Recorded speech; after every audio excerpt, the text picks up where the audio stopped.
भारत ने तो अभी आर्मेनिया में ठीक से कदम भी नहीं रखा कि अजरबैजान के पैर अभी से कांपने लगे।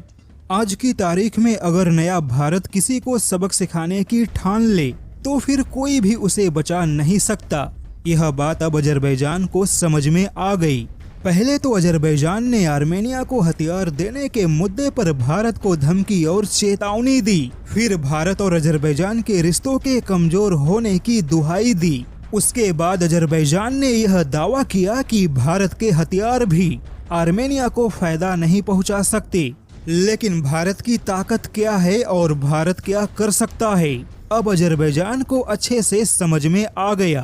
पहले भारत के हथियारों को चुनौती देने की बातें करने वाला अजरबैजान अब पाकिस्तान के साथ मिलकर वैश्विक मंच पे भारत के नाम से दुबला हुआ जा रहा है। दरअसल अजरबैजान का दावा है कि अब भारत आर्मेनिया में बड़े पैमाने पर मौजूद है, जो अजरबैजान के लिए सबसे बड़ी चुनौती बन गई।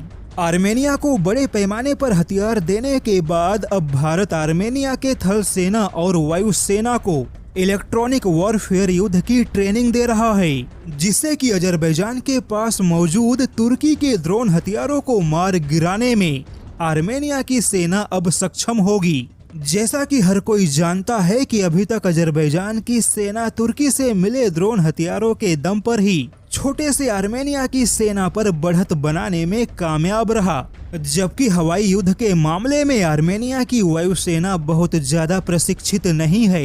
ऐसे में अब भारत आर्मेनिया की वायुसेना को भी ट्रेनिंग दे रहा है। वहीं आर्मेनिया की वायुसेना के पास रूस के फाइटर जेट हैं, लेकिन मिसाइल नहीं है। ऐसे में अजरबैजान का दावा है कि भारत मिसाइल की सप्लाई भी कर रहा है। यानी कि अब अजरबैजान की माने तो भारत कहीं ना कहीं आर्मेनिया को इलेक्ट्रॉनिक वॉरफेयर का हुनर सिखा रहा है। और अभी तक जो अजरबैजान भारत के हथियारों पर चेतावनियां दे रहा था, अब वही अजरबैजान भारत के हथियारों से घबराकर वैश्विक मंच पर सहायता मांग रहा है।